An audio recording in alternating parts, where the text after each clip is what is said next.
அனைவருக்கும் வணக்கம். அனந்தி ரமேஷ் பேசுகிறேன். Learn tarot with me Ananthi Ramesh அப்படின்ற செக்மெண்ட்டில் ஒரு 20 மேஜர் கார்ட்ஸ் பற்றி நம்ம பார்த்துருக்கோம். இன்னைக்கு டூஸ் அண்ட் டோன்ட்ஸ் பற்றி நம்ம பார்க்கலாம்.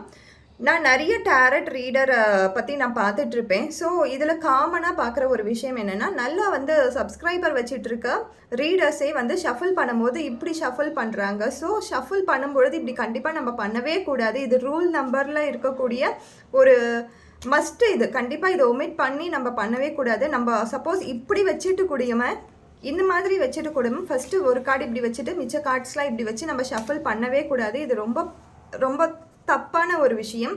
ஏன்னா இது ஃபேவரபுளாக நம்ம பார்த்து எடுக்கக்கூடிய சாத்தியங்கள் அதிகமாக இருக்கக்கூடிய ஒரு விஷயமா இருக்கும். ஸோ நம்ம என்றைக்குமே பண்ணக்கூடாத ஒரு விஷயம் என்னென்னா, இந்த மாதிரி ரைட் சைடு அப் வச்சு நம்மளால் ஷஃபிள் பண்ணி இதில் ஒரு ரீடிங் சொல்கிறோம் அப்படின்னும் பொழுது கண்டிப்பாக அது யூனிவர்ஸ் கொடுக்கக்கூடிய ரீடிங்காக இருக்காது. ஸோ என்றைக்குமே நம்ம ஷஃபிள் பண்ணும்பொழுது நம்மளுக்கு தெரியவும் கூடாது, மற்றவங்களுக்கும் தெரியக்கூடாது என்ன கார்டு நம்ம பண்ணிகிட்டு இருக்கோம், என்ன ஷஃபிள் நடக்குது, அங்கே என்ன கார்டு வரப்போகுது அப்படின்னு சொல்லிட்டு தெரியாமல் தான் நம்ம பண்ணணும். அதுதான் டேரட்டில் இருக்கக்கூடிய ஒரு ஃபஸ்ட்டு ரூல்னு கூட வச்சுக்கலாம். எது வேணாலும் நம்ம வச்சுக்கலாம். அப்படி தான் நம்ம பண்ணணும். இதுதான் முறையான ஒரு ஷஃபிளாக இருக்கும். ஸோ ஒரு ஷஃபிள் இருக்குது. ஒரு ஷஃபிள்க்கும் ஒவ்வொரு மீனிங் இருக்குது.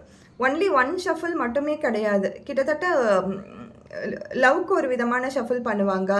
அந்த மாதிரி எல்லாத்துக்குமே ஒரு விதமான ஷஃபிள் பண்ணுவாங்க. 3 கார்டுனா பாஸ்ட், ப்ரெசன்ட், ஃப்யூச்சர் மட்டும் கிடையாது. 3 கார்டு என்பது அவங்க என்ன நினைக்கிறாங்க, கரண்ட் ஃபீலிங், இனிமேல் வருவாங்களா வரமாட்டாங்களா இப்படின்னு கூட நம்ம பார்க்கலாம். ஸோ 3 கார்ட்ஸ்க்கே அத்தனை டிஃப்ரெண்ட் டைப்ஸ் ஆஃப் வேரியேஷன்ஸ் இருக்குது.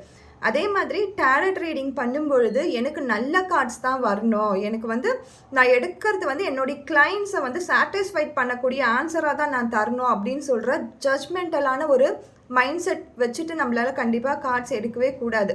என்ன கார்டு வந்தாலுமே சரி, அது யூனிவர்ஸ் கொடுக்கக்கூடிய ஆன்சர் தான். அது அந்த கிளைண்ட்டுக்கு ஒரு நல்லது செய்யக்கூடிய ஒரு ஆன்சராக தான் இருக்கும் அப்படின்னு சொல்லி அந்த பிலீஃபில் தான் எடுக்கணும். ஏன்னா யூனிவர்ஸ் என்றைக்குமே கரெக்டான கார்ட்ஸ் தான் நம்மளுக்கு கொடுக்கும்.